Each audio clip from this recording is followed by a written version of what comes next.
Hello students, ये आपका 11th class का मैथ्स का चैप्टर नंबर 5 का एक्सरसाइज 5.2 है।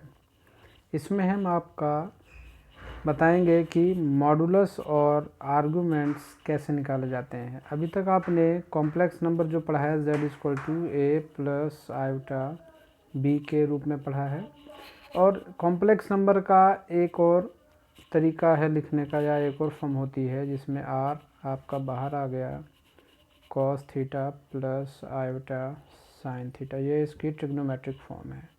ये भी कॉम्प्लेक्स नंबर लिखने का एक तरीका है। तो r आपका ये यहाँ पर जो है ये आपका आर्गुमेंट कहलाता है, सॉरी मॉडुलस कहलाता है आपका। ये इसको मॉडुलस बोलते हैं, और जो बाकी का पार्ट आ गया आपका वो सारा आपका आर्गुमेंट्स कहलाता है। अब इसमें बताएंगे कि आर्गुमेंट्स और आपके आर्गुमेंट्स जो थीटे वाला पार्ट है आपका थीटा, ये आपका आर्गुमेंट्स कहलाता है।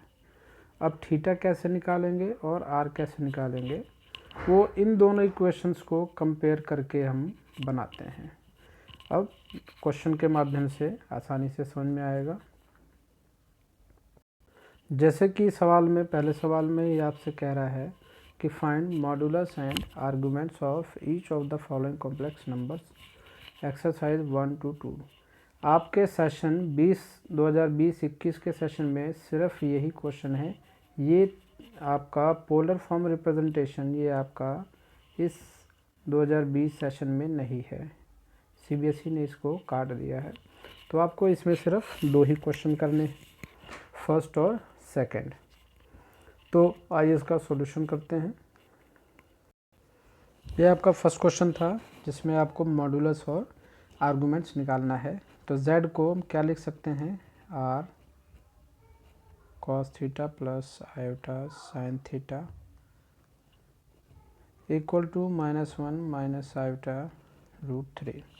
अब r जब इन सब के साथ मल्टीप्लाई होगा तो चेंज क्या हो जाएगा, r cos theta plus iota r sin theta equal to -1 of minus iota √3. On comparing the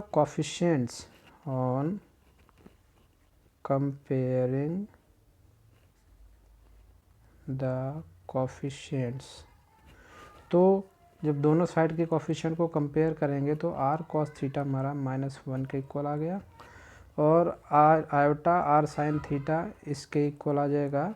तो यानी आयोटा से आयोटा कैंसिल हो जाएगा, r sin theta equal to -√3। ये दो चीज़ें आपके पास आ गई। अब आपको r निकालने के लिए क्या करना है, इन दोनों का स्क्वायर करके उन्हें ऐड कर देना है। ठीक है, स्क्वायर करके ऐड करने पे तो ये आपका बन जाएगा r square sine square theta plus cos square theta equal to 1 + 3। इसकी वैल्यू 1 होती है तो r स्क्वायर इक्वल टू 4। तो r की वैल्यू आ गई आपके पास 2। तो ये आपका तो मॉडुलस आ गया, इसको बोलते हैं मॉडुलस, पहले भी बताया था। तो इस सवाल का मॉडुलस आपका 2 आ गया। अब आर्गुमेंट्स निकालने के लिए क्या करेंगे, आर्गुमेंट्स यानी r 2 आ गया तो ये आपका 2 cos theta equal to -1। That means कि आपके पास cos थीटा आ गया -1/2, और साइन थीटा यहाँ पे -√3/2। ये आपका दो वैल्यू आ गई, cos थीटा आपका -1/2 और साइन थीटा -√3/2 आ गई। अब क्योंकि आपके थीटा दोनों नेगेटिव हैं तो आपने सेकंड जैसे आपका 11th का थर्ड चैप्टर है ट्रिग्नोमेट्रिक फंक्शन, उसमें क्वाड्रेंट्स पढ़े होंगे कि आपके किस क्वाड्रेंट्स में कौन से थीटा की वैल्यूज़ नेगेटिव या पॉजिटिव होती है। तो क्योंकि ये आपका दोनों साइन थीटा और कॉस थीटा आपके नेगेटिव आ रहे हैं, यानी आपका जो थर्ड क्वाड्रेंट होता है, थर्ड क्वाड्रेंट में ये फर्स्ट, सेकंड, ये थर्ड, यहाँ पर आपका साइन थीटा और कॉस थीटा दोनों नेगेटिव होता है। तो इसके लिए आपने ये लिखना पड़ेगा कि sine theta and cos theta negative in third quadrants.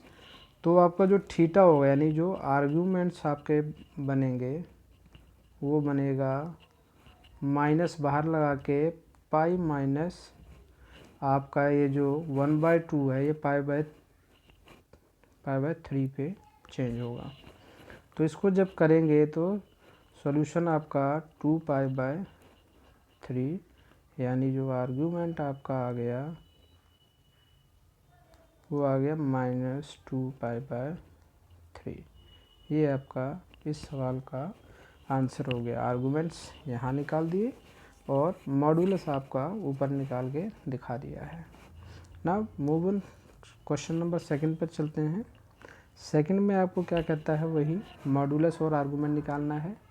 और क्वेश्चन है आपके पास z = -1 of -√3 आयोटा,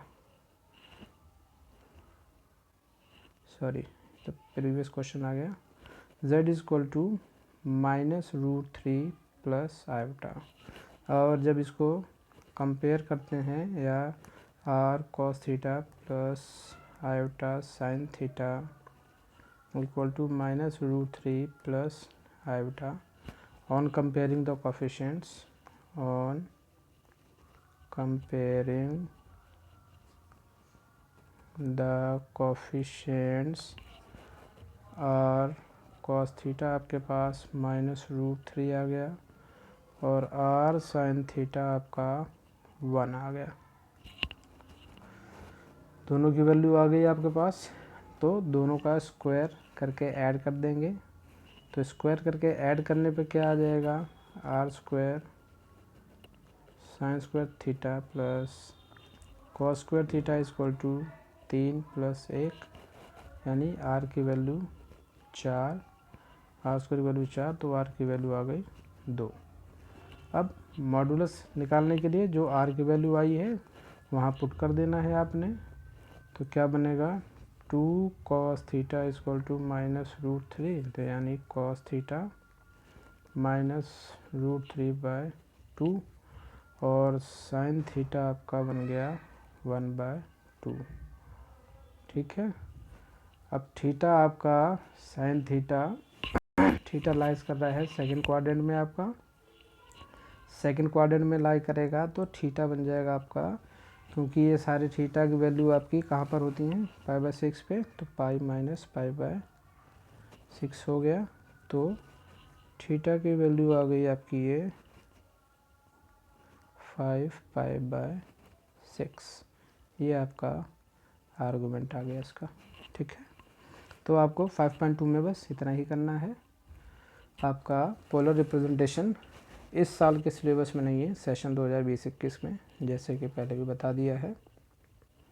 अब चलते हैं 5.3 एक्सरसाइज पे।